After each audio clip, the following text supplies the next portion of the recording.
Look, we want to, and I know you do, Mr. Chair, want to attract events. You're very strong in that area, aren't you? You speak of it often. So a circus could be one of those. Why are we going to discourage these events from coming by increasing it from a third, increasing it by the amount we are, from about $232 per day to $1,052 per day? Is that going to discourage circuses from coming to Nelson? Through the chair, I think it's something that staff need to monitor through those bookings. The circus still has that same wording that we have for our other commercial events that allows staff to negotiate dependent on the impact that it's going to have on staff time or on the asset. But the circuses are generally a commercial event and they've been separated out from that. The difference with having a circus here is they tend to be here for quite a long time, so rather than just a one-day event. So we're proposing to bring the circus online with the commercial, but still have that disclaimer that if it was here for a long time, we can have a look at and be prepared to negotiate where that fee sits. Follow up on that, Mr. Chair. It's actually not on a sports field, though, is it? It's tucked in the corner of a part of Saxton's field. It's not really taking over a sports field, so I would have thought there would have been a different approach to the charging on that. What do you think about that? The rate for a commercial field, you're right, it is on Saxon Field, which is classed as a sports field. We also had a circus last year on Rutherford Park, which is also a sports field, but we would apply that charge if it was to be on a different park, not classified as a sports park. Thank you, Councillor McGurk, and then Councillor Walker and Councillor Barker. Yeah, thank you, Mr. Chair, through you. The question I've got is relating to the Marina 4.81 and 4.82 on page 13 of the agenda. It talks about that the advisory group are working on a model that incorporates depreciation in the marina assets. But as far as it's never been valued, as we don't have a value, evaluation's never been done. Through the chair, that's correct. The assets have been valued for insurance purposes, but we're proposing this year to do valuation for the marina assets. So we're doing the evaluation? Correct. Yeah, right. So in terms of that, the discussion they're having about depreciation, is that to fund the assets? What about any improvements or any perceived improvements? How's that going to be funded? Because the moment they talk about it is it's a pretty basic sort of marina and it gets a pretty basic sort of a charge.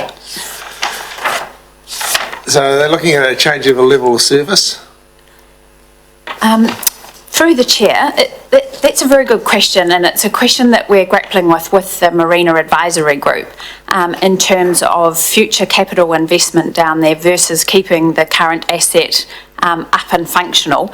But we want to work closely with the Marina Advisory Group and let them give us direction on how they see the marina being progressed. I'll get an offer from Mr. Ball.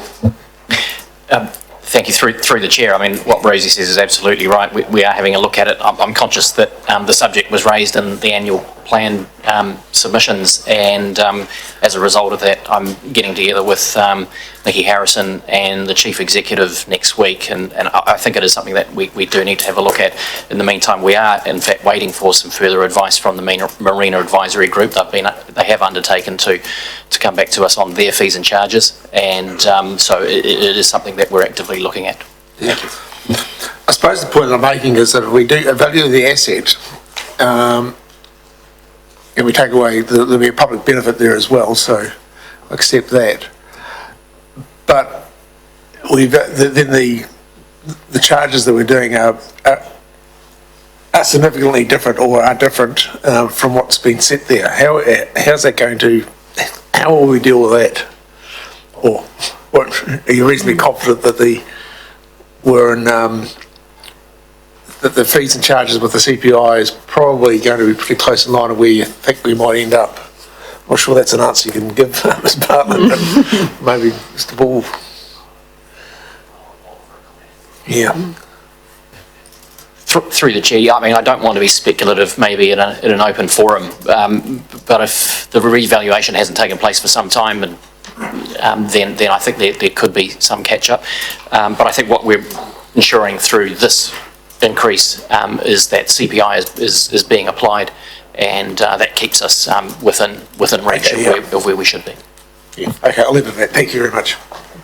Councillor Walker. Thank you, Mr Chair. Through you, I'm worried about the Brook Camp, 4.8.7. That's a little gem that we've got up there, and yet no one knows about it.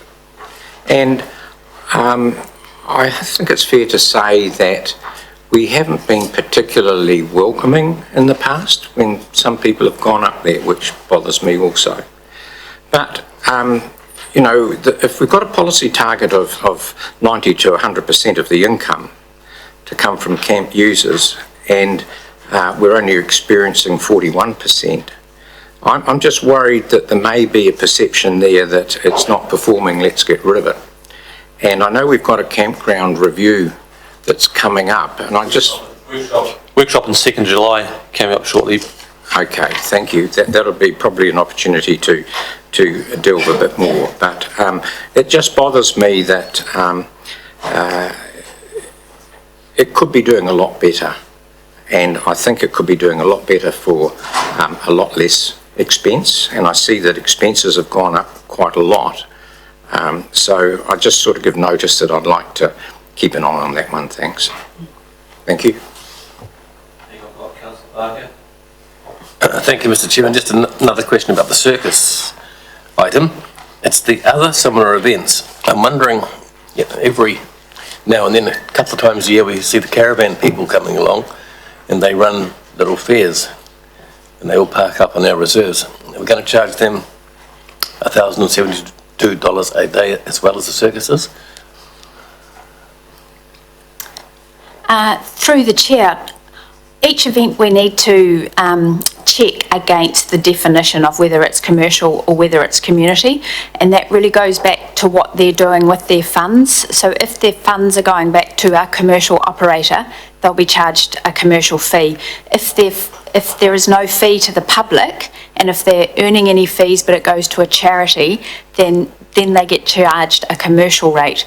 So each event that comes through, a community rate, sorry. Each event that comes through, we would assess to how they assess their fees. I sort of assume that they're running it as a business, so their fees are going into their pockets. And to me, that's the definition of commercial, so... But they're tiny little businesses. So are they going to be charged the commercial rate? I'd see if an organisation's also, I think it's also needed some wording there, if it was used for advertising their product or commercial, even if they don't charge a fee to go there, but it's a way of advertising and promoting a commercial product, then it would also be a commercial fee from us. But your question is if it's going into an organisation or a business, but it's not seen as a profitable... They seem to run markets. They pull up and they travel around the country. This is their livelihood, this is their business, and they sell things and they make money. Okay, I'm not sure. And they probably don't make or they might make even as much as some of the circuses, which I'll put that back to seem staff. be hard to break even in the circus, so... I'll put it back to staff, so that's, yes, probably a good point. I'm not sure how we dealt with that in the past, but I won't put you completely on the spot. Is that sort of in a grey area for us, or is that fairly black and white for the event that Councillor Barker's talking about? So back through to the chair, yes, so commercial means that the public pay to enter the facility. So if the public are having to pay to come to the park to see the event, then they're charged a commercial rate. If the public aren't charged to go into the park for the event, then the event organiser is charged a community rate. So I'm not aware of what the public are charged for the gypsy fair that you're referring to, sorry. So is there any reason why I can't have my own little fair on one of our parks and get it free use and sell stuff? I would have seen that as commercial, would have come under our interpretation as commercial in the sense of you're promoting a product or as a business. But that's maybe something where we can take it case by case, is that correct, on depending on high or low? We've got that impact. It's like the circus we were talking about before. Through the chair, yes, certainly. That's something we need to be mindful of when these bookings are coming through. Good point though, thank you. I've got Councillor Dalberg, Councillor Martin, Councillor Rees. Thank you, Mr. Chair. Page 12, 4.5. Have no charge. I see hunting permits. Is that charge or change? Through the chair, it's charge. So we don't currently charge anything for that. So we're proposing not to change that. So we don't charge for a hunting permit? Correct. Okay, interesting. Okay, CPI adjustments, page 13. Is that New Zealand Consumer Index or the local government New Zealand CPI? Consumer, isn't it? Yeah. Through the chair, it is the Consumer Price Index. Cool. Thank you. Just picking up, sorry, a few here as you gathered, Tim. 4.81, page 13. On that, they're working on incorporates depreciation in the marine assets. Have we got an expected timeline on that? When does that actually happen?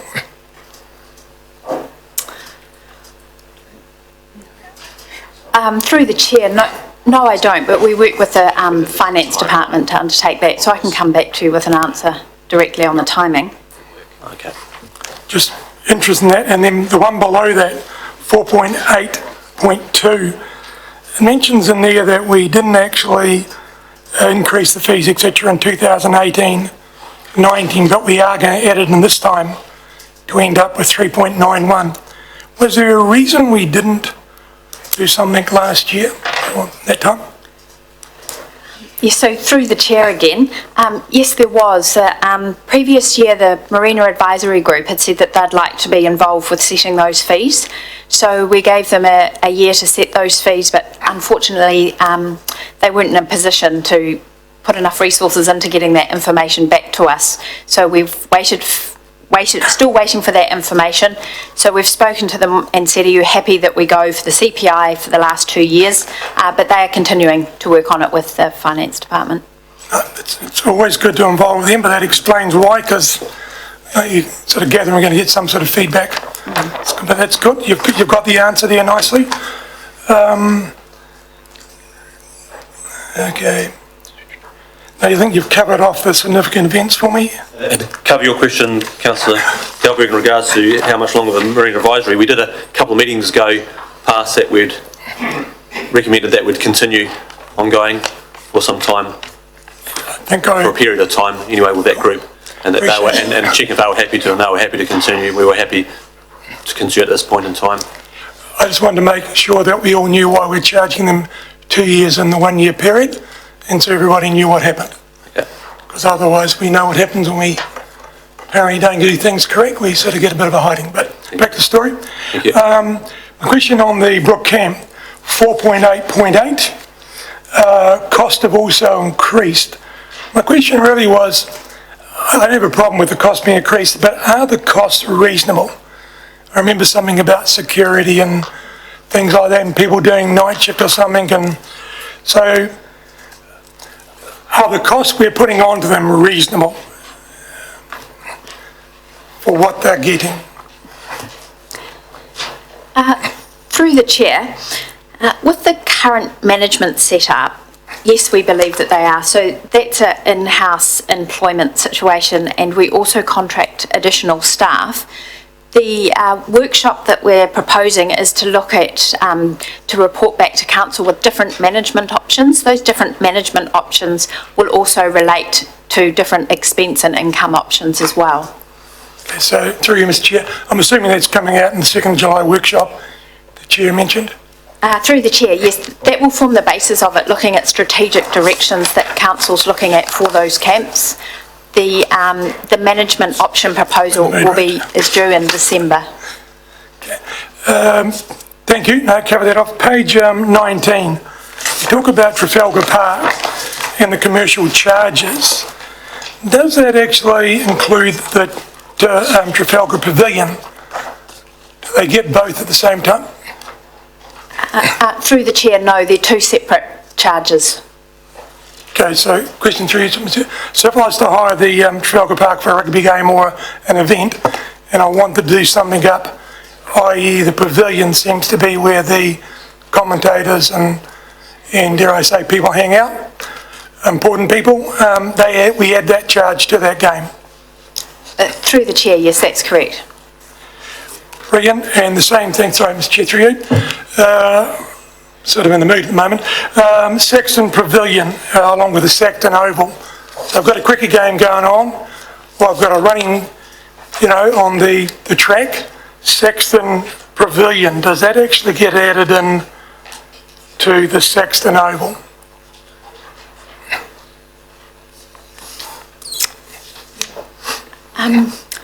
Through the chair, I'd probably like to come back and re-clarify this with you because I have asked the same question.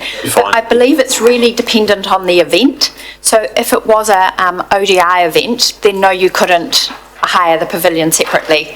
But if it was just a smaller game of cricket and someone wanted to hire the pavilion separately, then it can. So my understanding is it really depends on the scale of the event and the requirements of that event. But I'm happy to go back and get some more detail around that booking. That's fine if you're able to just confirm that afterwards. Yeah. Thank you. Thanks, Mr Chair. The question I was really trying to get to was, when we talk about the cricket have got a game on, and we look at that and it goes 5,500, it's the bits that add on to that they have to do that really sort of kills it or not. And so I'm asking is, when they hire the Saxton Oval for a cricket match, big one, could be the Central Districts, going well this year, do they also then get an additional fee on top of that for the pavilion? Because they would need that for changing and all that other stuff. Because that would change that vision of their profitability for their game. And Can I come back? I'll spin around a few more councillors. Can I come back to you? Councillor Dalberg and Youth Councillor Martin, did you have, I saw your hand up. Yeah. Through the chair, correct me if I'm wrong, but from what I understand, there are long-term residents of the Brook Camp. So for 4.810, what effect do you think on the fees increase might have on homelessness in Nelson?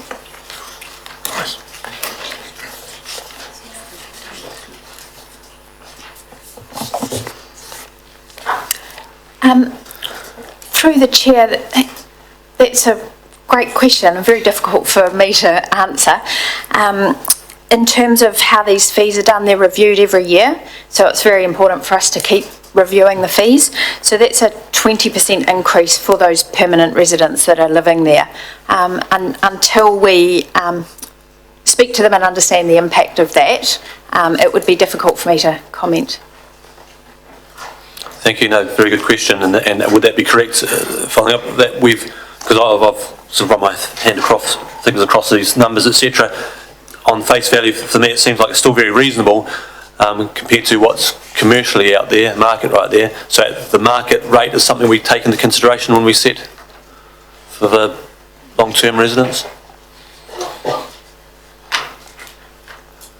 Through the chair, the market rate compared to other campgrounds, yes, certainly. Thank you. Any more questions there? That's a very good question. It's a very good question, so I'll actually have to give that a bit more thought.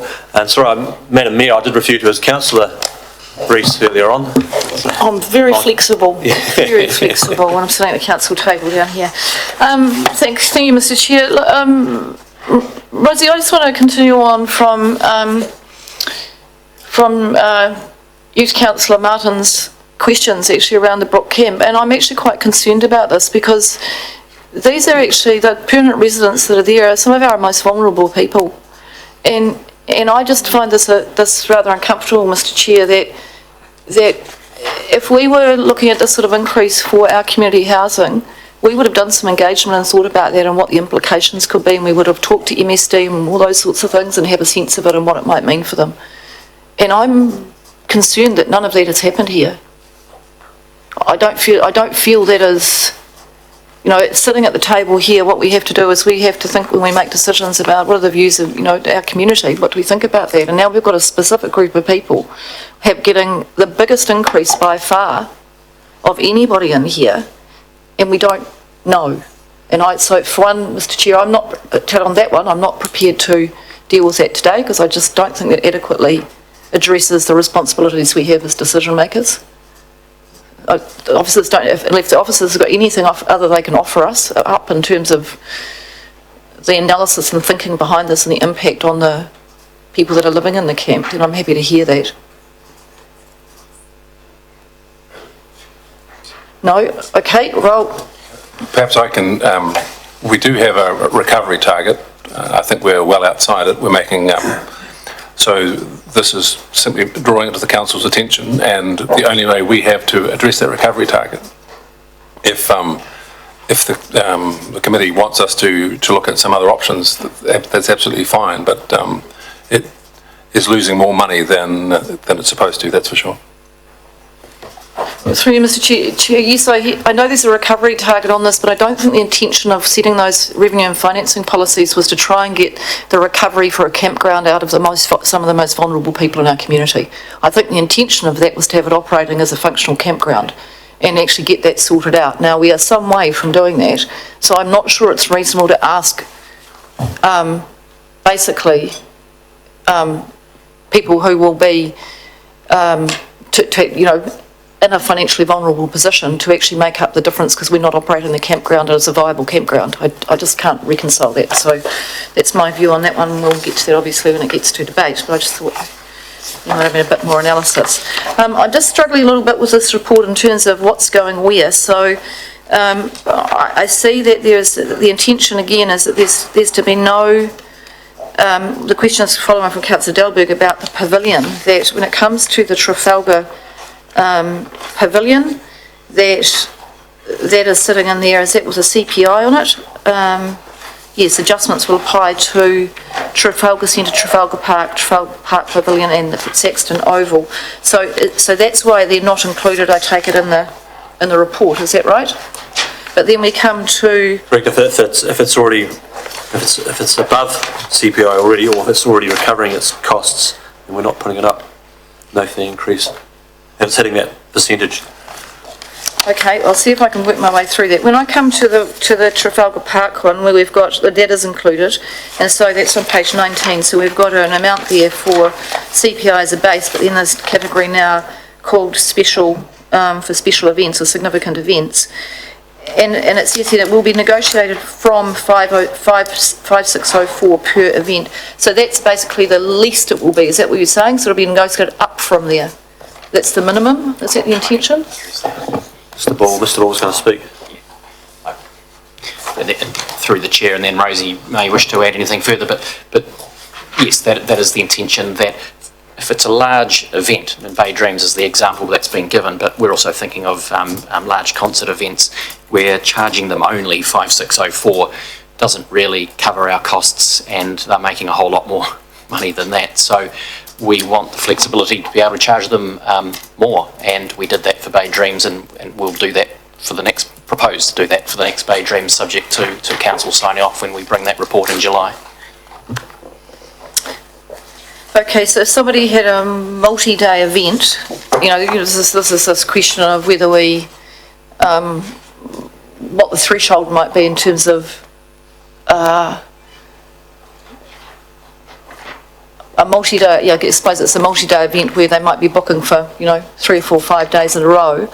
They might need a traffic management plan and other things that we'd be involved in. Then they should anticipate that they can't get like a discount for multiple days. So the intention is that I'm just trying to think of events which might just tip into the threshold of commercial because they are charging, say, an entry fee or, you know, whatever it happens to be. But there's not going to be any ability to negotiate some sort of, you know, you can have 4 days, you'd be there for 4 days but only pay for 3 exercise. Because the way that's written, it's leaving no flexibility at all around. Coming the other way, I mean. Coming the other way.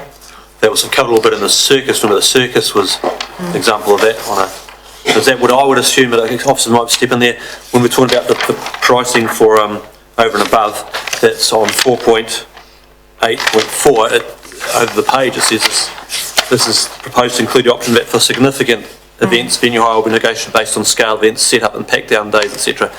And input by staff following that. So I read from that could go either way. So if there was a lesser input because over multiple days, then that would be how the staff would approach that. And I picked up on regards to the circus commentary, but that's what you're asking, is that right?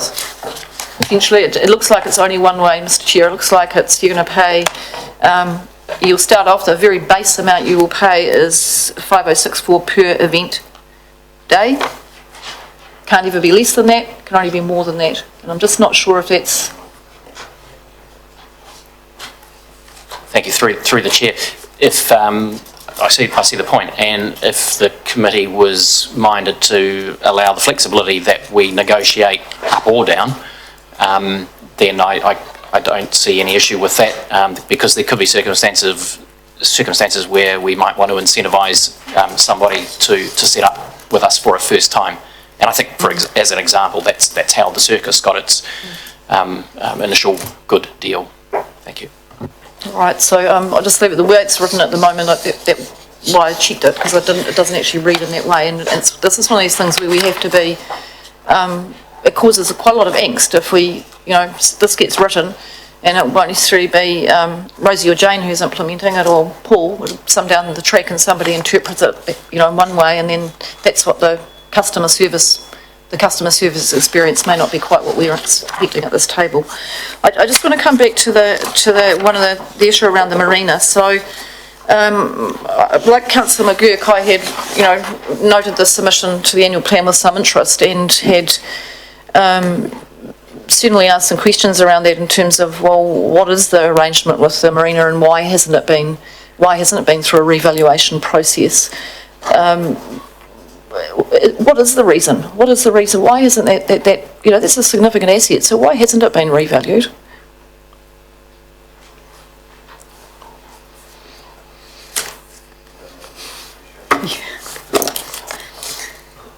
And this is, you're covering the lines of depreciation, is that right, Madam Mayor? You're talking about the depreciation, we're revaluing the whole lot. Well, it's just a genuine question. I'm going, well, we've got a significant asset, it's a marina, why hasn't it been revalued? We value a whole lot of other assets, but not that one.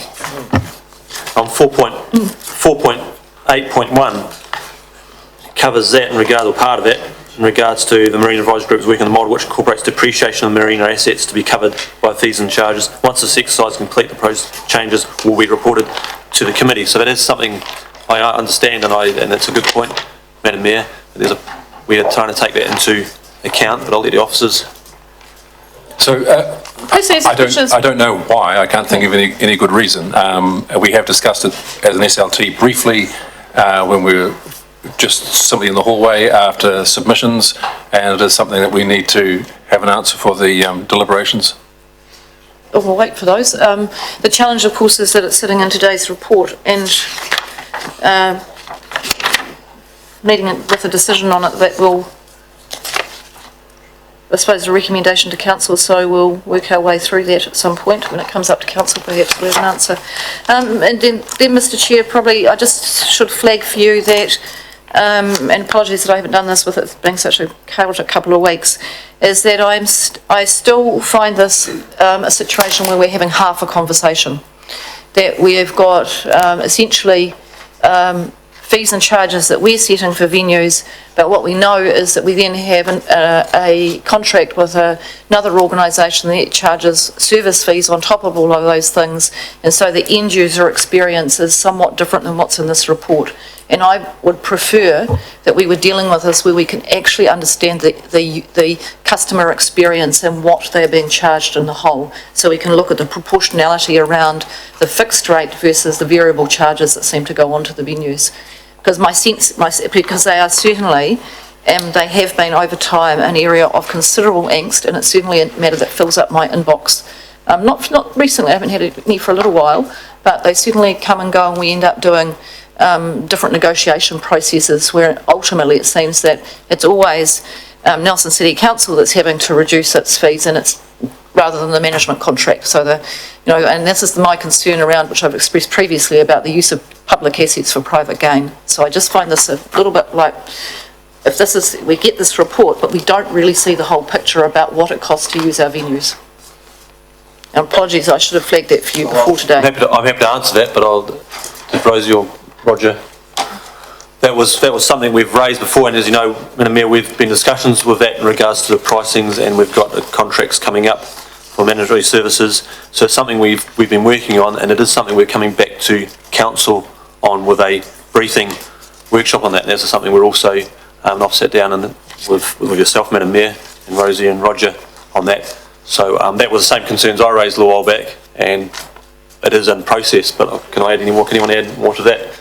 That we have indicated we're going to come back very shortly to council is to get and understand the direction of that, where it's going to be like one package or a part package.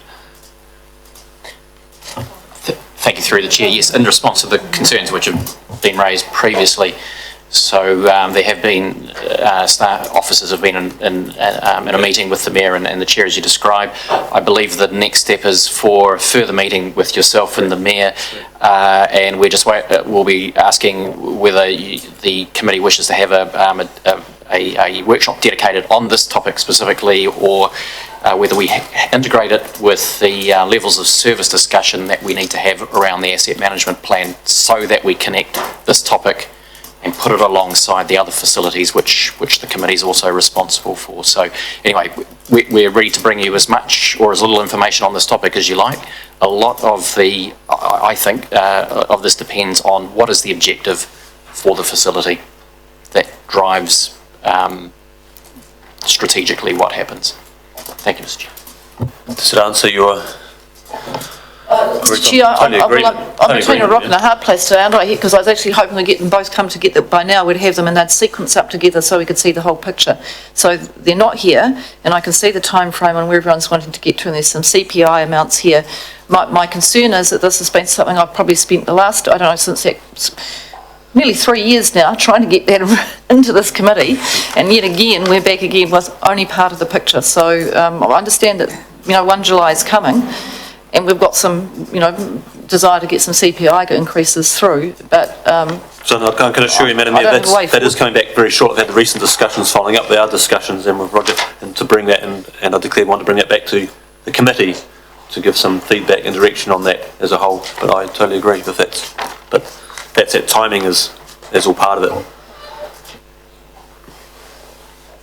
Thank you. I've got on next. I've got Councillor Fulton, Councillor Courtney, Councillor Delberg.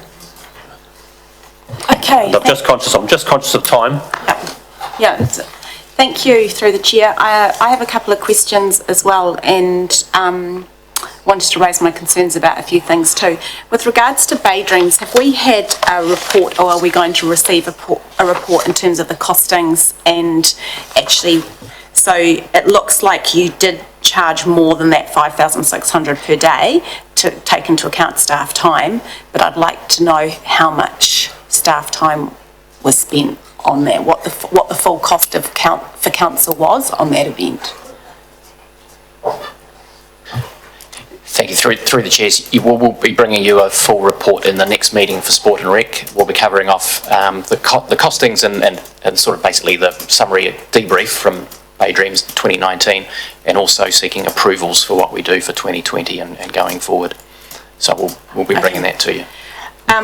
So I quite like the fact that you've included an asterisk, because at other reports we had looked at 10% return on profit margins and we'd remove that. So I am quite keen to see that asterisk there, but I'm worried that we seem to either define events or activity as commercial or community, and in fact there's commercial in terms of large scale commercial profits, and then there's commercial in terms of something like Councillor Skinner and Councillor Barker touched on, where people are having small markets which could be tens of dollars, not even hundreds of dollars in terms of profits. So I think we need to be considering commercial profits and community benefit, because we also know that some of these smaller scale, they might still be a commercial event, but they have a huge community benefit to them, even though the people who are providing the service have to have a small commercial return in order for it to happen.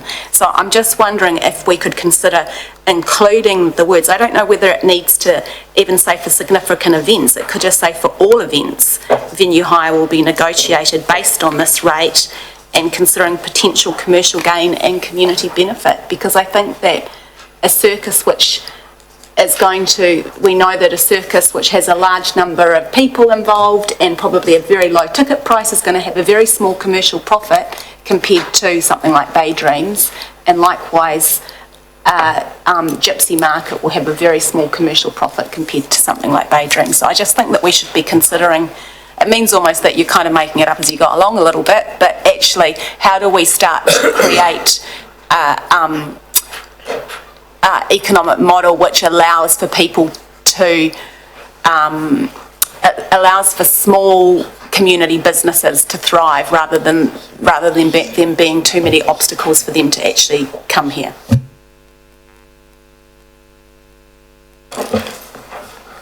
So that puts staff in the worst possible situation. So every application that comes our way, there's always some community benefit, and our staff are always asked to provide a discount. And then in the quarterly reports we show that we haven't achieved enough income, and then we're asked why haven't we achieved enough income? Because we gave too many discounts. So one of the things we have proposed is that the council set up a discount fund, and so that if people think they've got a real community benefit, they still pay the full rate to the council, but there'll be a fund of $25,000 or $30,000 they can apply to and get some money back. But it comes out of above the line as a charity, as a contribution from the council, and not hidden in the loss or in the under recovery of our income. And staff shouldn't be picking the winners and losers here. There's just no place in this that a councillor comes to us with what they think is a very good idea and asks staff to give a discount. We'd much rather it was a transparent process. They fill in a one-page application and some group of people, I don't know who, decide, yes, we've got $7,500 to give away this quarter, you can have $500. I appreciate it's complex, but I think at the moment we seem to do 100% commercial or 10% community, and we don't do anything in between. You know, and it really concerns me. It happens with lots and lots of our stuff that we are, you know, there's this line, and actually for many small businesses or small enterprises, being 100% commercial is just not viable for them.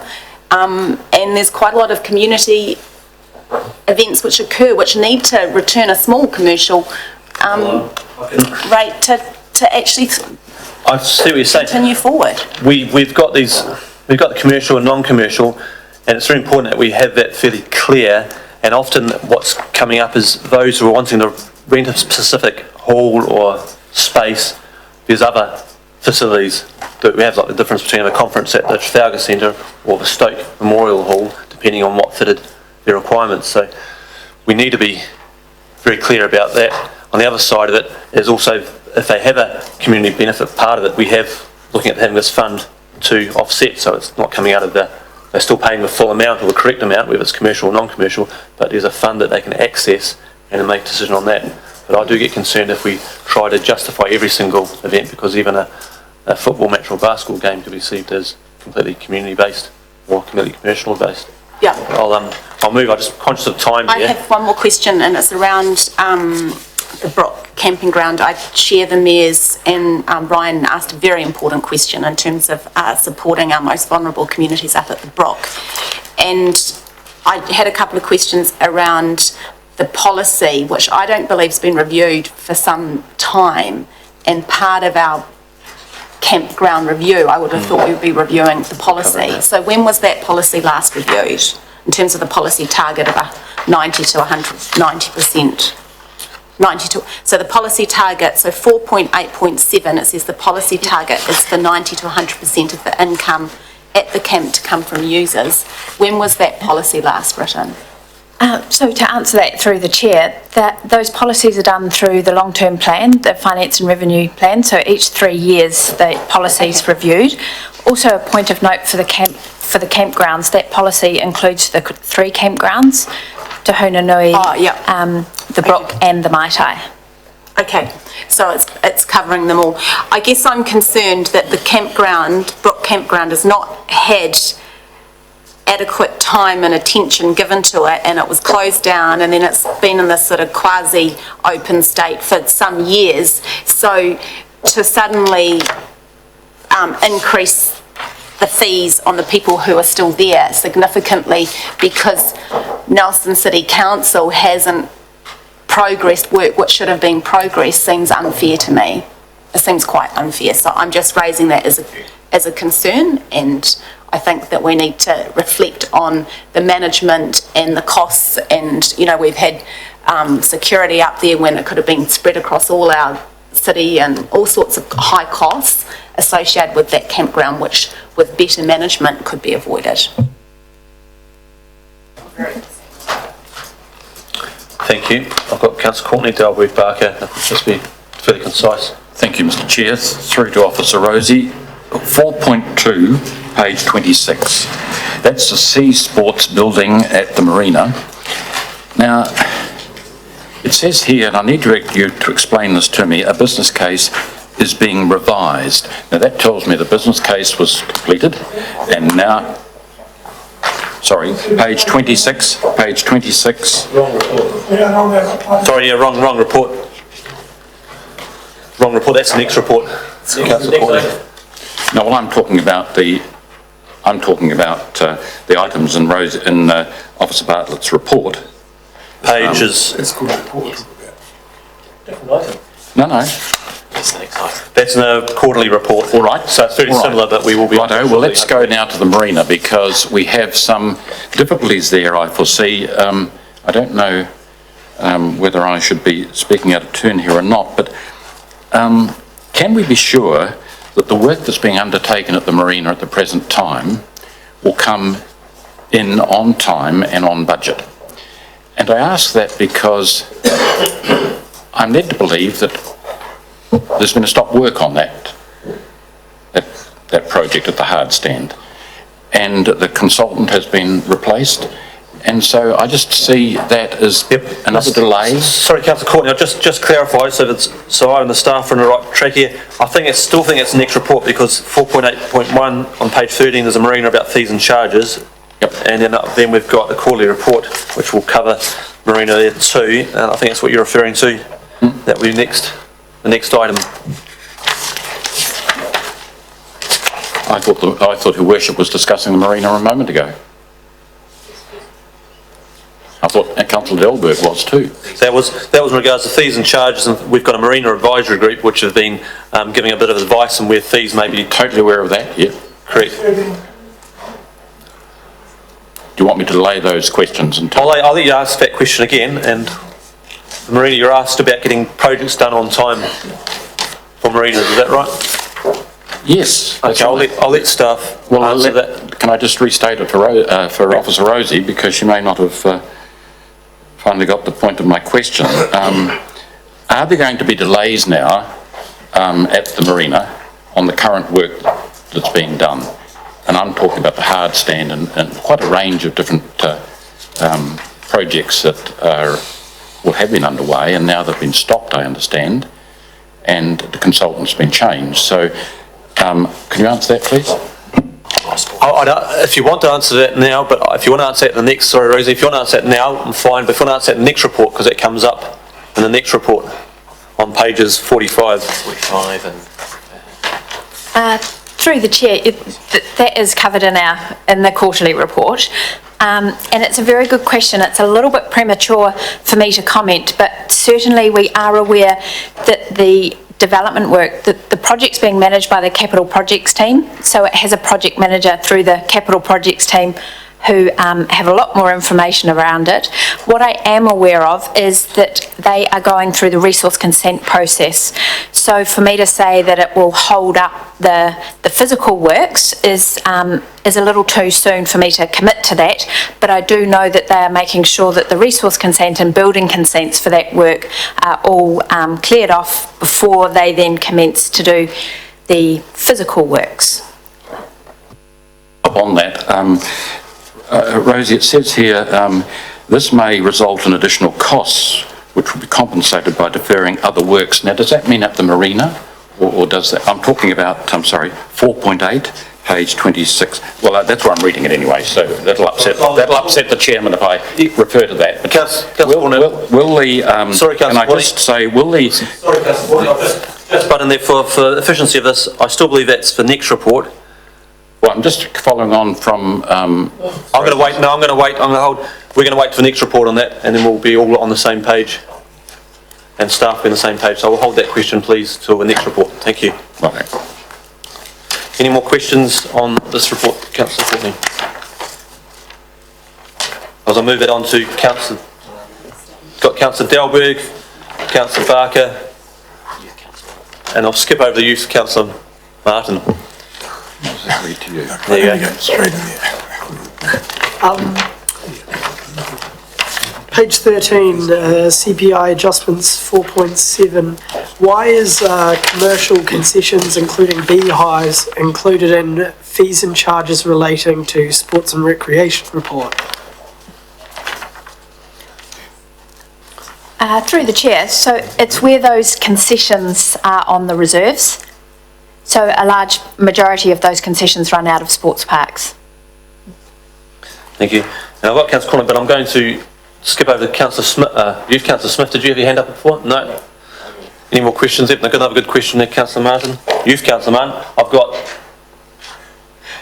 Dalberg, Barker, and then we'll do really need to bring this to a tie. Hey, look, thank you, Mr. Chair. I think these are important. On that marina revaluation priority, I like the idea we're bringing back to the committee. Are we also going to get a comparison with other facilities in the region, i.e. Havelock Picton? Because I keep hearing stories where miles too cheap and whatever. That'd be kind of nice to call it. The chief executive mentioned before about a community fund that applies to the volunteers group. I really like that. That's actually a good idea. It's transparent. It also show the actual cost of the rates, which is kind of cool. It also stop us getting people coming in here and asking for funds, or a bit transparent. The other one was what isn't actually covered here. When we go Nelson, Trafalgar Centre or Trafalgar Park, we get the bit we're covering in here in Nelson City Council costs, which is great. And I separated the pavilion to make sure that, because then the other expense to run an event, which is not transparent, is the external contractors' cost in here, i.e. CLM. And basically their profit margin. So when you go and hire a venue, it's a bit more than just what comes to us. So in the state of transparency, I think we also need to at least have an asterisk there. There is additional cost if you're going to use that facility setting up. So I think that's important in here, because people think $5,000 all it costs you for Trafalgar Centre. Well, it isn't. Okay. The other one there I was asking was significant events, 4.8.5, a bit about negotiations. So my question would be, who is actually involved in the negotiations? Is it all staff, or is it someone on this committee? Can someone tell me that? So to answer that through the chair, our example of Bay Dreams was certainly at the senior leadership table, involving many people around what those costs were. Thank you. Okay, and just going back, thanks, Mr. Chair, just going back to the external contractors, is it that challenging to put that figure in here so the people sitting around this table actually know what it really costs to run one of those events? Or Through the chair, no, we could certainly do that. It's just the fees and charges relate to the revenue and financing policy and the recovery. the additional fees and charges that other centres like the Trafalgar Centre or Saxon through Sport Tasman charges, they stay with the facility operator, so they are for additional services. So there's quite a lot of variabilities around that. We could certainly show those, we can certainly show them here, but they're not relating back to the revenue and finance recovery policy. So just through you, Mr Chair, the reason I'm harping on about this is that's part of what happens out there. They all go, it's too expensive to hire a Nelson City Council, whatever. And what they don't go is, gee, it's too expensive because they had to pay for this or pay for that, and it's not us at all. But having said that, we are in charge of those contractors, because we have contracts with the contractors. So all I'm just saying is, I, for one, are overhearing that we're overcharging. When I look at this, pretty reasonable. But it's the additional bits. And I'd like that to be more transparent. It might also save a wee bit of negative communication or coming towards our way, which I'm a bit over at the moment. So that is something we're coming back to the committee in regards to discussing some of that and how that's funded and how to with the contract. So we didn't get to page 24. We didn't get to page 24, which is, just looking at this live on board charge per month, $153. So and we're now going to put up to, it's going to be $1,900 for the year. I'm not even too sure that seems more than reasonable to me. You know, you're not paying rates, you're not sitting there doing something on your section, you know, you're less than $2,000 to moor your boat down there and live on it. And all the facilities, I'm kind of thinking that's pretty reasonable. So I'm hoping we get some feedback on that when you bring back this comparisons and the revaluation, because I don't know. That's just a bit of a challenge. I need some more information. Thank you. I've got Councillor Barker and Mayor Rees, but we do need a round up. Thank you, Mr Chairman. Just three things. With this concern about the charge for living at the camp, I think it has to go to the revenue and finance policy itself has to be looked at, and that's where the actual amount is made and stated. So that should, if we want to make a change, be done with the deliberations report on the annual plan, I would suggest, so we get it in operative. Then looking at the marina and the charges, I'm pleased to see that the management and the staff have looked at the submissions that said we are not charging the true cost of having that place. The revaluation is going to take place, good news. Depreciation is going to be determined and that will be charged. Now, we want to make sure that our marina owners and users group know that this is what's going to happen. They're going to have to pay a fair rent in the future. And when I compare them, as Councillor Dolbeck has just done, to people at the Brook Camp, there's not much difference in what they're actually paying. The fee for liveaboard and the berthage, which is charged, one's charged annually and one's charged monthly, it's not that different for the. In fact, it's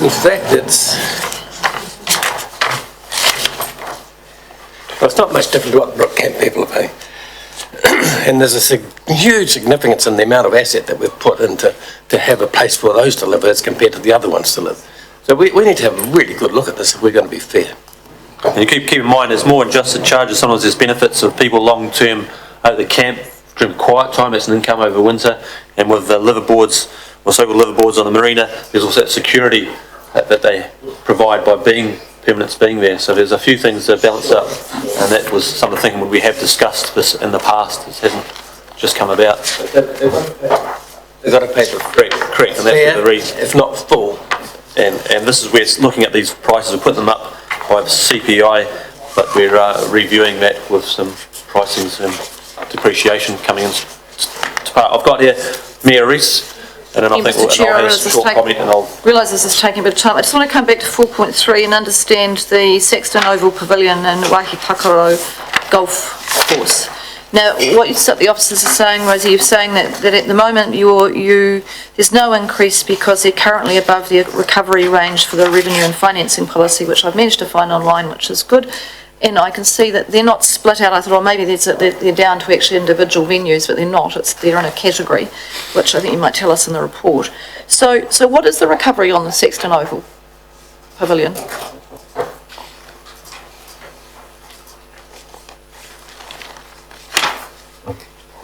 Through the chair, on the Saxton Oval Pavilion, the recovery is currently 22%.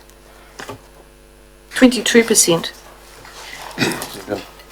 So that, To clarify, that's a premier, it's in the policy as a premier park, which the target is 10 to 20%.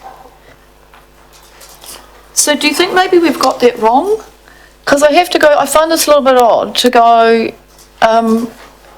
we've got a venue to hire, and 78% of it is being, the cost is being absorbed by the general ratepayer. That's right, isn't it? So it's being subsidised.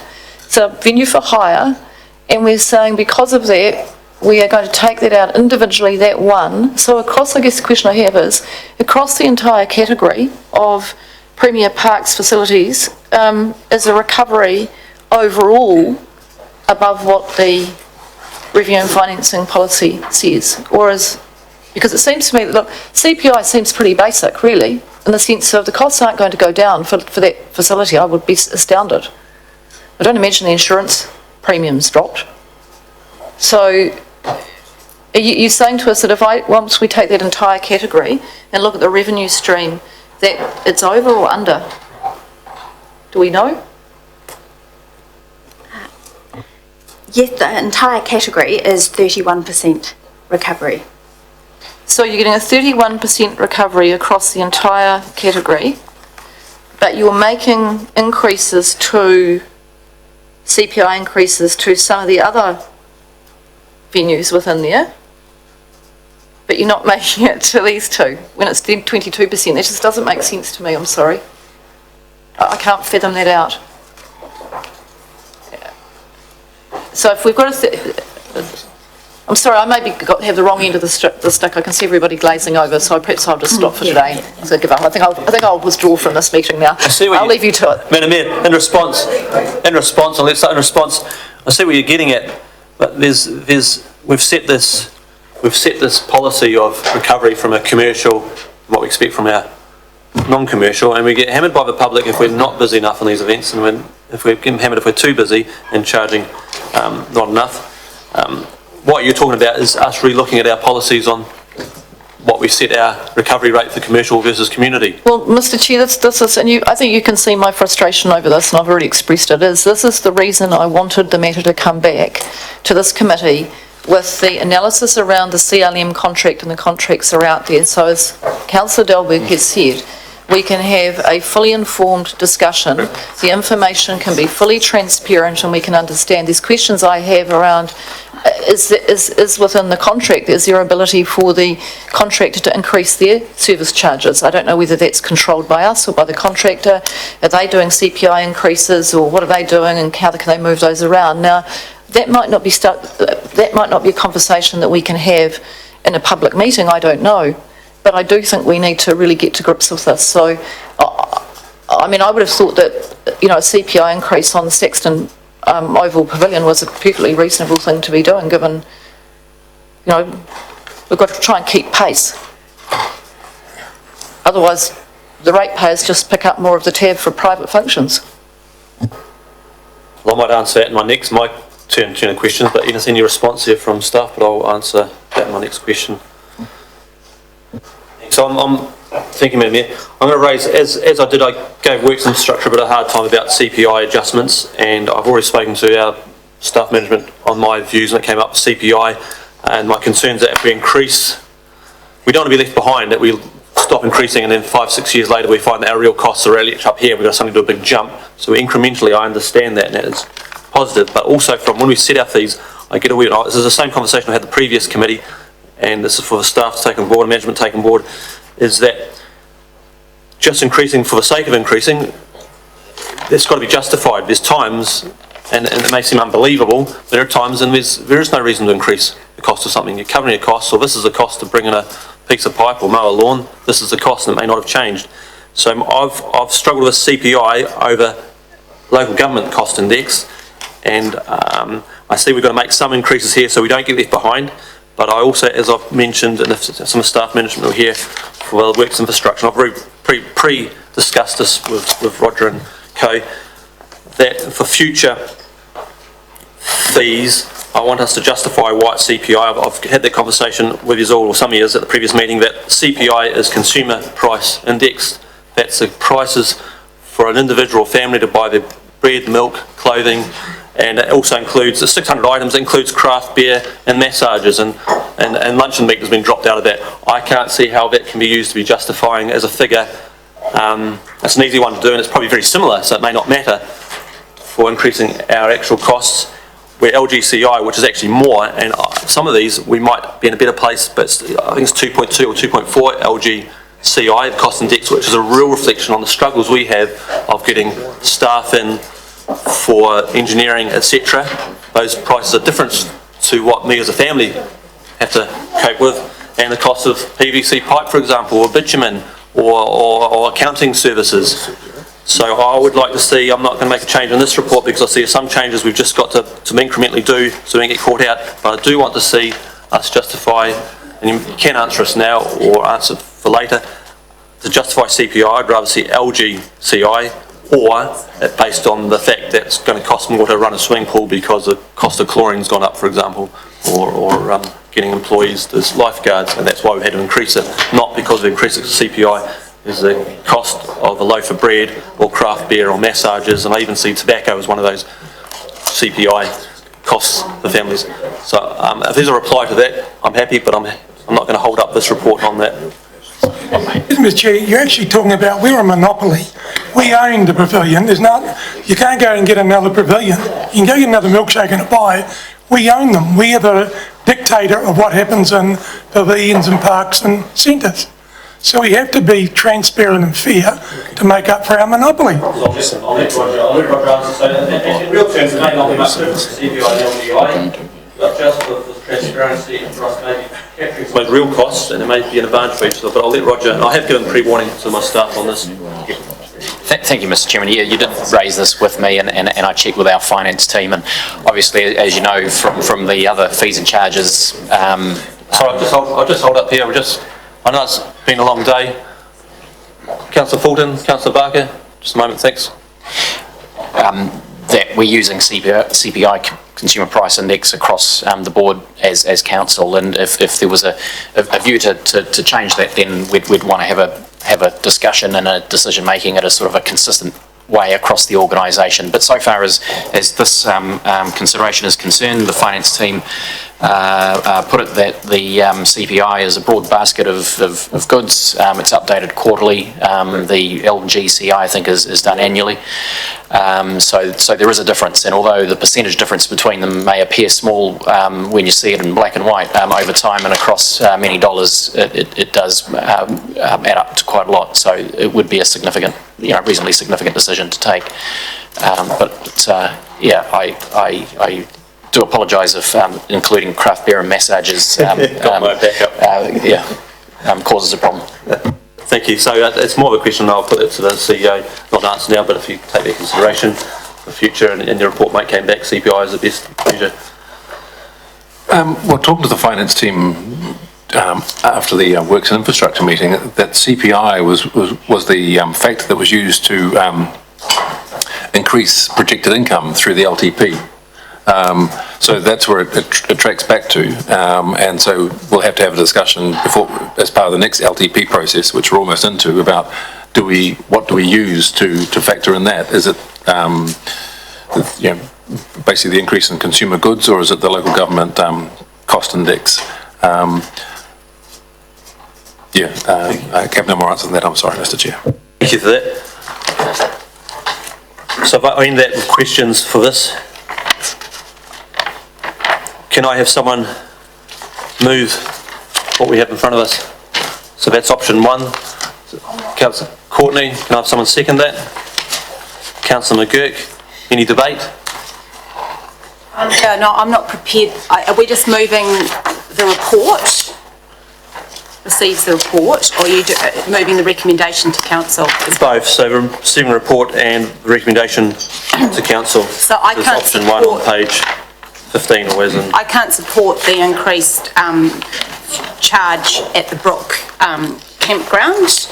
I'm happy to amend that if there's, I don't want to spend a lot of time here right now, but I don't know whether it's better to let it lie on the table and let the staff go away and have a think about it, or whether you'd like me to propose an amendment now, but I'm not prepared to support a 20% increase at the Brook Camping Ground because we haven't done our review.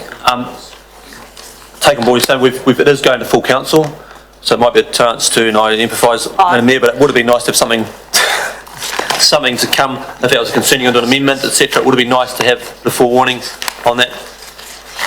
But this is if I got the right recommendation to council, so we make a decision here. Madam Mayor's shaking her head.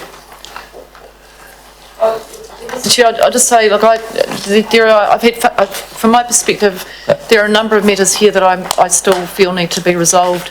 I'd really like some advice from the officers as to what they need to make sure that we can set our fees and charges, what we practically need to do. But from my perspective, there's quite a bit more work to be done to actually get to grips with the issues here, and I think we've canvassed them with enough questions today. Like Councillor Fulton, I'm not comfortable with that, the rationale that was sitting behind it. I haven't heard an argument that I think is a sustained argument in terms of the increase in the fees. The fact that the Revenue and Finance and Policy says the campground should be at X, well, you're comparing apples and pears. I mean, the Tuhunanui campground versus the Brook campground, I mean, it's just a completely different scenario. So from my perspective, look, I'm sorry, I won't be able to support the recommendation that's in the report today, but I would like to be helpful in trying to find a way forward for the officers that allows, whether it's a holding pattern and we just have to go for CPI for the moment, and then bring this back when we've got the piece of work that you and I have been looking forward to seeing. But I'm sorry, I'm sorry, I'm not in a position. I really do need some advice from the officers. They've brought their report forward, Chief Executive's report. I appreciate some. Yeah, thank you. In debate, I support the comments made by Councillors Fulton and Mayor Rees. I've just done a rough calculation based on someone living in a 5-metre boat. A weekly, when you break it down to a weekly charge, 5-metre boat, the annual charge plus the liveaboard charge, it comes out at $61 a week, and we are charging people at Brook Camp $96 a week, so that just does not work.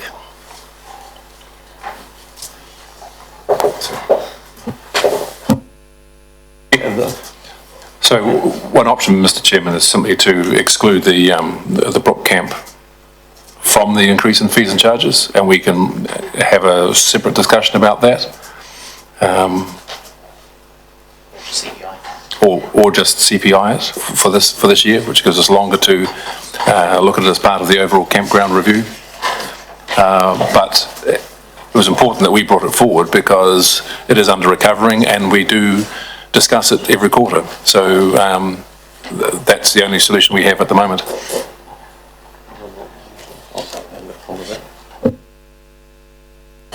I'm happy to take that as an amendment. We'd amend it along the lines the Chief Executive has outlined just now. And Councillor McGurk, would you be happy to? Yeah, more than happy. I think there's quite a bit of discussion about it. I think a simple alteration to the recommendation to council that we approve the fees and charges as per attention, with the exception for the fees and charges relating to the Brook Camp. And Madam Mayor, apart from an adjournment now, does that put you on as is going to go up to full council, and you're not wanting too much discussion on that council, but you want something resolved before then? Does that put your mind at ease if we put the camp aside before I let this go? The circus too. I'm comfortable. Mr. Chair, I've probably got some. I think probably what I will do is what I was going to do before is I've probably got some discussion I'd want to be having outside of this meeting in relation to this report. So I'm going to withdraw from the meeting at this point. You move it through to council, and I will attend to it when it gets there if I need to. It can always come off the agenda at council if I, in the interim, can't get some clarity on the issues that are concerning me.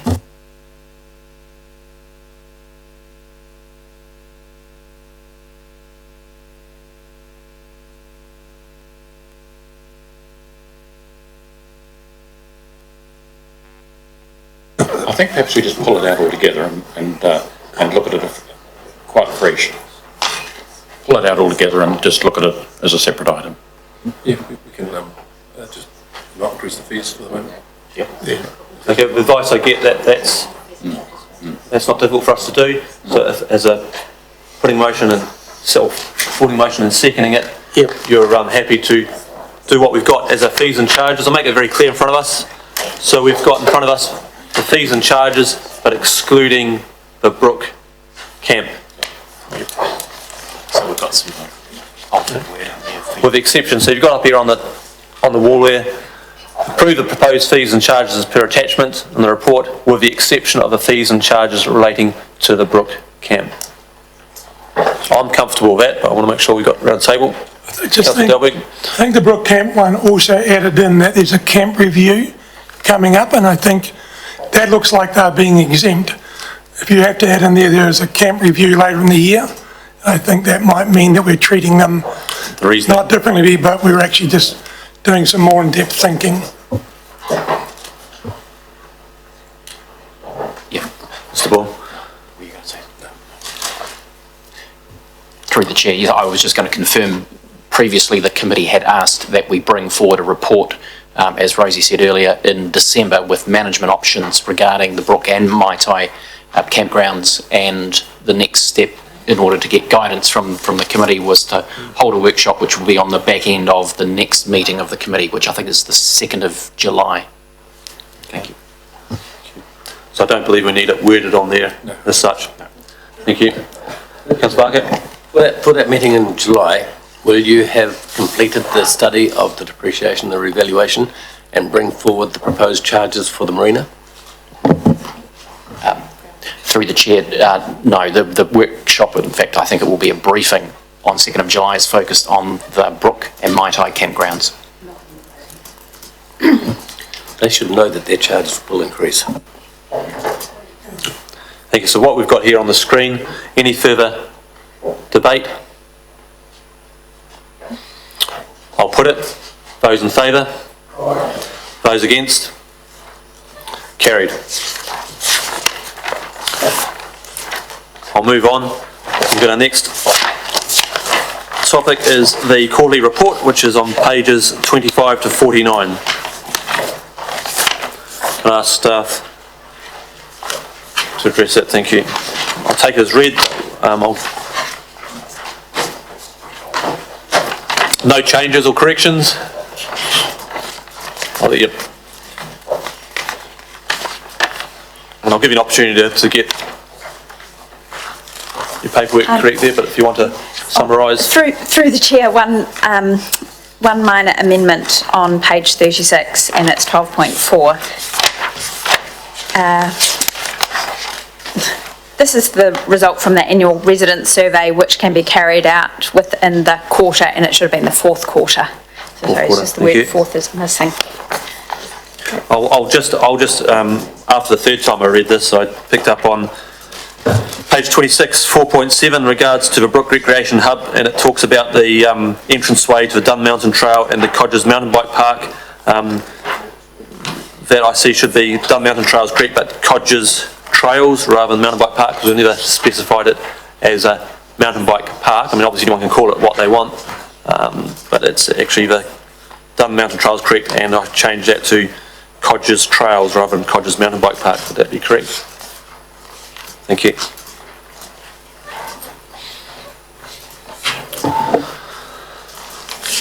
I'll get you to speak to that. There's anything to add to the report in general? So through the chair, just a summary. I'm aware that you're looking at all the quarterly reports, but it is up till the 31st of March. It was a really, really busy time for the Parks Department with the fires and also with the drought. So there's a little bit of a summary there around the additional work and the communication that went through, and quite a lot of park closures. Certainly brought it home to the Parks Department how important those parks are, and there's an awful lot of customer inquiries over that time, and how very, very keen people were to get back into the park. So certainly a positive spin. And also, as Chairman Skinner's already stated, we work quite closely with the sporting codes to get them to appreciate that there will be a long-term impact, and that impact's coming out now for some of the codes on the renovations of those fields. So our our going into winter renovations had to be delayed. So we will be expecting not sort of the standard we would have liked to achieved in the sporting fields. And then we just run through the project, so happy to take any questions about them. Would you like to go through the projects, or would you like to ask questions now and lead the way? We'll go to questions. I've got Councillor Courtney, Councillor Walker. Thank you, Mr Chair. Through to Officer Rosie. I'll go to page 26 and 4.2, the Sea Sports Building at the Marina. Now, it says here the business case is being revised, so my question is, the business case was completed, I would take from that, and now it's being revised to be in line more with the requirements from the sea sports groups, I would imagine. Is that what's going on there? Yes, through the chair, we have received a business case that we will talk to the sports groups about to make sure that the option that we will recommend will be in line with their preference. Follow up on that. I read somewhere very recently that this project would be years away. Is that the case for the Sea Sports Building? It was in a report of some group somewhere saying years away, and I thought, oh my goodness.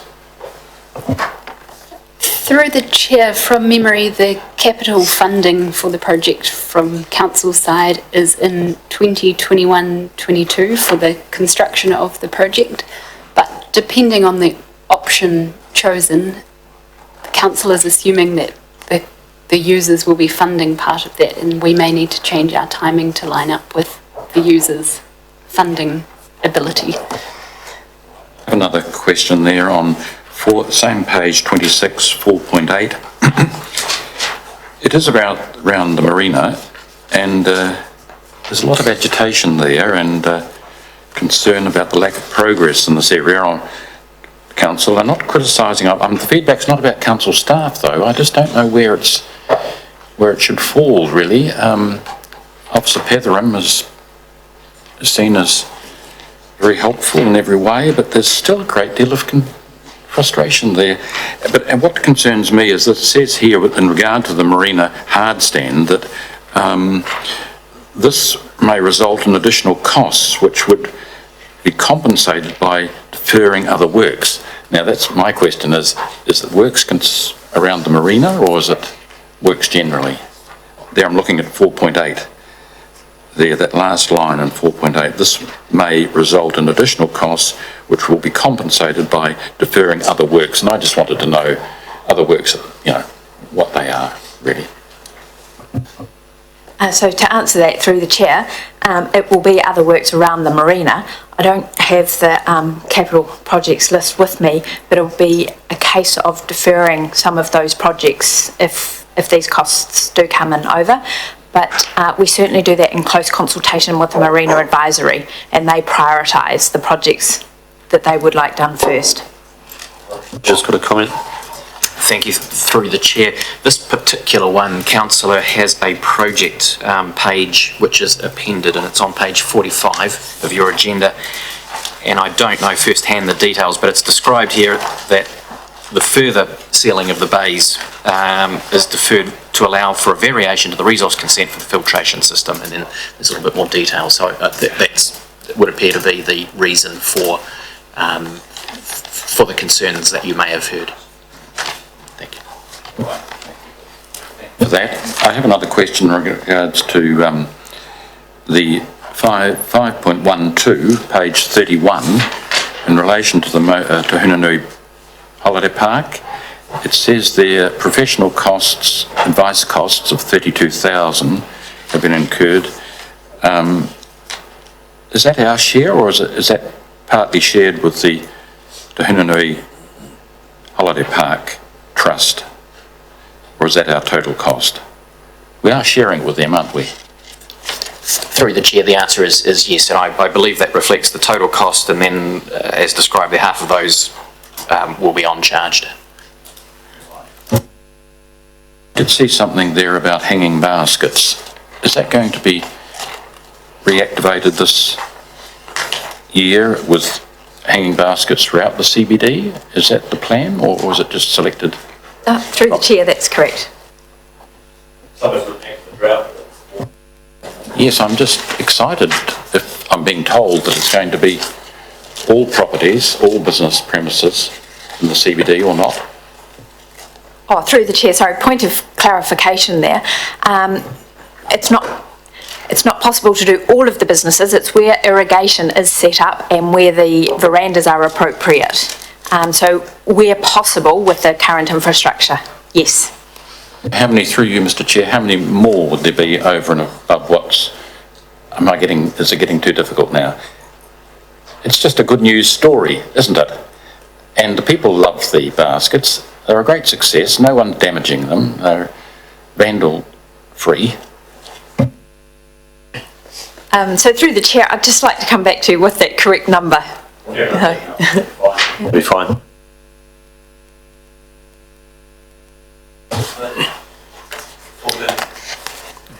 Thank you, Mr. Chairman. Through you, page 30, 5.5, talks about $73,000 relating to the Modeller's Pond.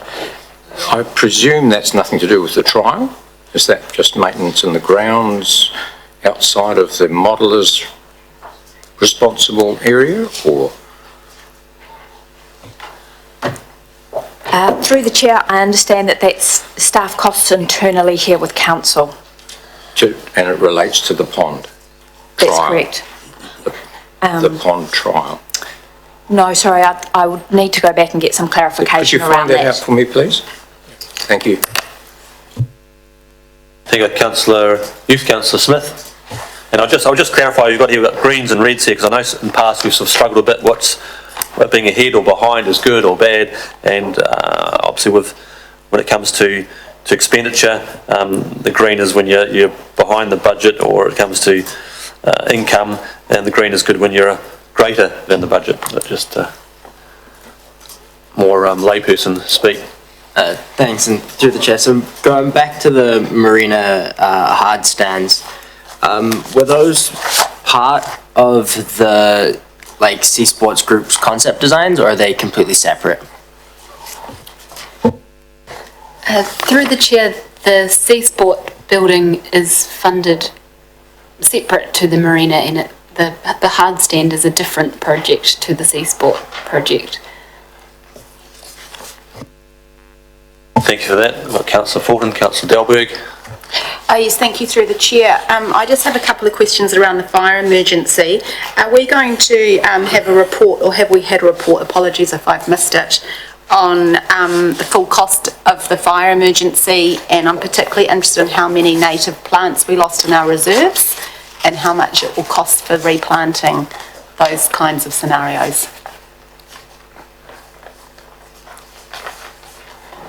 Once again, you can come back with that information if that's needed and precise. Yeah, through the chair, thank you for that. I'm not aware of the total cost, but we've certainly done quite a lot of work on replacement planting, so I can come back to you with those figures. There's also an awful lot, we haven't done an exercise of going around and counting all the individual smaller plantings, but we've certainly looked at significant losses of the larger planting, so I can come back to you with that. I think that would be really helpful, but I think particularly as we move forward with living in a climate change emergency, we need to be mindful of extreme weather events and how we are budgeting for those.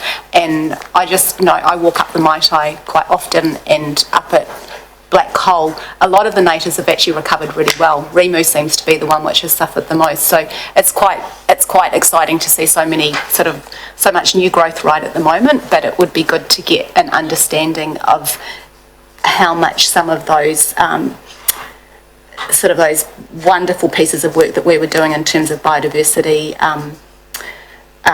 regeneration, how much that's been impacted by the drought. And I think we need to think about into the future how we ensure that natives which are planted have the best chance of survival. So I'd like to know a bit more about that. Through the chair, just so I'm clear about the question, it started off about the fire emergency, but is the councillor asking about the impacts of the drought as well? Is that the intention? Yes, apologies, yep, apologies, I've mixed the two up, but yeah, so the impact of the drought and then the fire emergency. You know, obviously the reserves were closed, but it's actually the impact of the drought with regards to some of, rather than the impact of fires. Through the chair, just a point of clarification at 9.5, our replanting budget, we're putting this year to replanting plants lost from the drought. Yeah. And that's expected to be at $50,000. Okay. And that's replanting, but then you have another budget in terms of planting new plant. I guess I'm just curious about whether you ensure that, because Nelson's quite tricky because we have quite dry winter months as well. So the timing of our planting to ensure that they're getting as much rainfall as possible is probably quite key to the success of some of those native seedlings. And I guess I'm just interested to see how council's planning to ensure that, you know, you've got a dry winter season and then you've got a dry summer season, and how we're going to ensure our timing's right, that kind of thing, with future plantings as well. Great. And my second question is around Rutherford Park, and I just would like to know, in terms of Rutherford Park play space, there is going to be a small amount of funding for natural play at Rutherford Park, and I would like an update on that, please. Good afternoon, through the chair. So, yeah, with the remaining budget, we had spent some of the budget for this year for the Rutherford Park Playground investigations, but what's remaining from this year we're using to put a natural play area there. So we've currently moved some big rocks there and a few small logs, and we're eyeing up a very large eucalypt that will be moved probably within the next month. So that's on, it's on the way. Okay, great, thank you. And then planning for the city play space that's yet to begin, what's the timeline for that starting? Mr. Chair, that's not really our project to drive, so I understand though that it's not straight away, within like a year or so away before that. Oh, okay. I mean, they have their eyes out for property and locations. Okay, thank you. Chair's got Councillor Delberg, Councillor Barker. Councillor Delberg. Thanks, Mr. Chair. Page 30, 5.8 at the very bottom there, that the Trafalgar Centre income and the rentals are less than anticipated. Probably the question is that because we're building up business use, or is that because we've got something wrong? Very good question, through the chair. I can imagine it's various factors, but also a point to note, going back to the earlier discussion, is also around the discounts that have already been given. Okay. So probably following that one there on page 31, 5.9, we are greater than budget, that's our expenditure. I notice in here it says the budget being set too low. Probably my question is, have we got that under control going forward? Through the chair, yes, I believe it's being adjusted through the annual plan process. Can you explain what was those items? Through the chair, so it was the contract amount for the contract was set in the budget before the contract went out for tender. So the tender prices that came in were higher than what was set in the budget. Okay. The page 35, 9.8, we're talking about the closures of the our facilities, walkways, and we let the contractors informing that we're closing some of the parks. My question is, did we advise them also that they could apply for funding from the Mayor's Emergency Relief Fund that presently we're running? Through the chair, yes we did, for the concessionaires and for events. Brilliant, because making sure people didn't realise that Nelson can also apply for that. We didn't have that many so far involved in applying for losses, that's all. Just on one point there was, page 39 and your Saxon hockey turf. Look, I've got to say we're under budget there by 228,000. And it's really great to see that the previous installation was completed to a level that we've still got a viable base that is usable, which is kind of nice to think that if we do the extra work sometime in the future, after laying a good foundation, we do get some advantages. So it's a well done to those people who did that, and well done for the staff who have got that going as well. Appreciate that. Councillor Barker. Thank you, Mr Chairman. Page 47, the water sports building at the marina. I'm a bit apprehensive about what I'm reading here. The existing budget will not be enough. The Sea Sports Group may not be able to raise its 50% share. The budget may not be enough. I'm looking at the total budget figure in the statement below, 1.4 million. What is estimated to be now the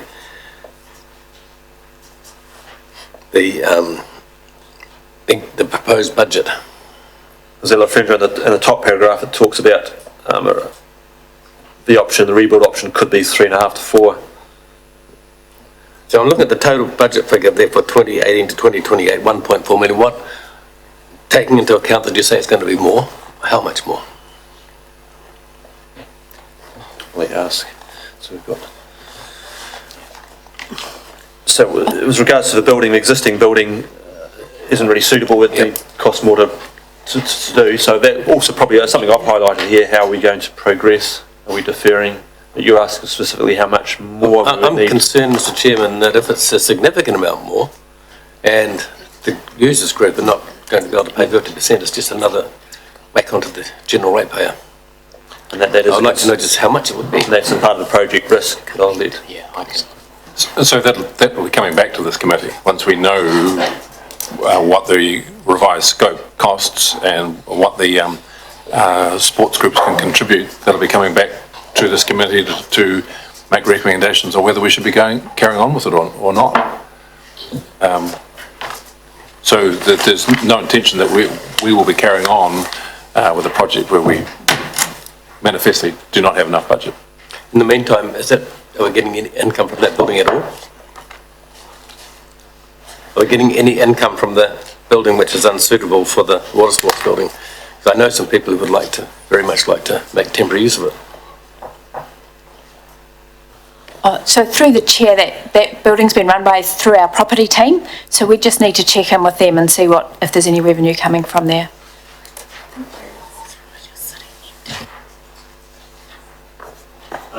No more questions? Councillor Delberg. Through Mr Chair, there was one thing I remember, again, Trafalgar Scene, I noticed we've got one thing there that's not on target for our key performers, so I feel as though I'm overdoing it, but I need to ask. Trafalgar Centre was predicted to have 60,000 patronage. And I do remember in another report probably about 6 months ago, we had the patronage figure down there, went from $5 per patronage to $6, and I think up to $7 we expected off that. And I see we only got 42,000 of them. So what I'm just thinking from our budget point of view, $7 on 60,000 patrons is 420,000, and at 42,000 you're at just under 300. We're about $150,000 difference there by not getting that right. It also brings up, is the figure we put in that projection for our ongoing budgets of $7 a patron actually correct, or is it feasible? That's probably what I want to know.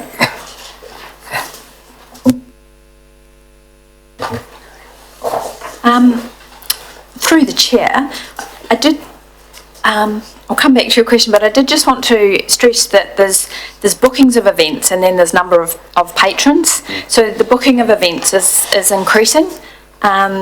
So you'd asked earlier around how many are booked for the coming year. So we've got 51 bookings already, and year to date there's been 52. So the forward projection of bookings, so that's bookings for events versus this is the patronage of numbers. But I'm sorry, could you explain your $7 Earlier on, again, I wasn't in this committee, but it also came in under community service, I think it was. And we were running it through budgets and what the expected sort of return was off on our venues. And it just hit my interest because we had patronage for Trafalgar Centre down as we would like to get $6 the previous year and it went to $7. And then I quickly ran through my head, how many does that mention for the Giants? Because I was interested, our budget, if we had 13,000 people turning up to the Giants, that was 91 grand, which is kind of a large amount of money for that group. And I thought, what about other groups going in there? Because that's one I knew well of. So my question then is, so then I see that there for Trafalgar, we're predicting not how many events, how many people are going to use it. That's your patronage. So if you had 50 events with only 10 people in them, it wouldn't really be great. And it wouldn't be a user rate. So that's why you've got the figure of patronage, which come up in a previous report. I'm just putting them both together because it interests me. And the question really is, if we've got 60,000 people projected and we thought $7 was a reasonable clip of the ticket for us, that would mean we get $420,000 off Trafalgar Centre, not the North End, just Trafalgar Centre. And if we only get 42,000, there's a difference there of around about 150,000, which could be a concern. It just means that when we go back to those previous budgets and how we work them out, my question is, are they realistic? Or are we just guessing, which isn't good? So through the chair, these levels of service and these performance indicators were set before the facility reopened. So in a sense, it was quite hard to tell. So the data that we had to predict these wasn't potentially as accurate as what we have now. So moving forward to the next LTP and our next AMPs, we'll have some quite solid data to be able to get something more accurate for here. Mr. Chair, I'm happy if someone writes me something rather than discuss that now, but it is detailed, but it is important because we write stuff in things, and then I see the people out there who use them because I get the football, I'm down watching them using Trafalgar Park, I get people who use them. And the user out there versus our budgetary figures, which is patronage, kind of needs some work on, are they realistic? Otherwise, we're just guessing budgets and we're forever going to come back here and go, we're not earning enough. And then we go, let's crank it up, and then that's when we get in trouble. I think that's what we keep in mind, and we're aware of it, that with especially with Trafalgar Centre, we've had it closed for a period of time and we've hit the ground running, or some will say we haven't hit the ground running. So they had to base the figures on something, and often I've tried to ask for what figures in the past, but best obviously we can only do is what was prior to us closing, which was several years ago. So unlike some of these facilities, it's going to be a learning curve, and we've got to put a figure in there somewhere, and then it comes down to whether it's a per client coming in or per customer ticket holder. What are you based on? You got from a wedding, it might be several hundred people compared to 5,000 people having a rock fest in there. But point taken, but it's probably a learning curve for us as councillors and help the staff what was acceptable figure. And I empathise, you can't really have a figure that's going to be maybe completely correct, but we've got to have something in there. But I'm happy to get some figures later, Mr. Chair. Yep, fair enough. So when we hit all behind on there is a bit of history we've got to work out, which is all correct budget to set to. I think I've got Councillor McGurk, but we will need to move on this. Pretty quick question. Just looking at page 48 of the report, the last page, there's a hint. Just the delay in time for the reserve management plans. Now, is there anything that we need to do as a committee to push this along, because it's been hanging around for ages? Through the chair, the staff are looking for the right time to consult on the classification of the park, and once the right time has been confirmed, the consultation will carry out. The resolution was that it would be undertaken within 18 months of when the council made the decision, which was at the end of last year. Thank you. I mean, I think it also came to us for discussion of, you brought that to our attention, that we would needed to put that forward to the right time, and I think we gave some feedback on that as a committee, that we were happy to hold on that till the right time, because it was something that's been sitting there from an earlier decision, which is understandable when we were subdividing up that Green Meadows. Yes, and to clarify, that relates just to the sports ground reserve management plan. We also have a number of other reserve management plans that we need to progress as well. So from my understanding is that the staff have taken on board our feedback on that, but I do understand your frustration on getting that. Okay. But it was direction from us as a committee. Yes. Okay. Thank you. Can I have someone move it, second it, that we receive? I'll put it. Those in favour? Aye. Those against? Carried. That, I believe, is the end of the public part. Can I get someone to move us into the... So it's been moved by Barker, councilled by Courtney. So no debate on that. Those in favour? Aye. Those against? Carried. That moves us into public.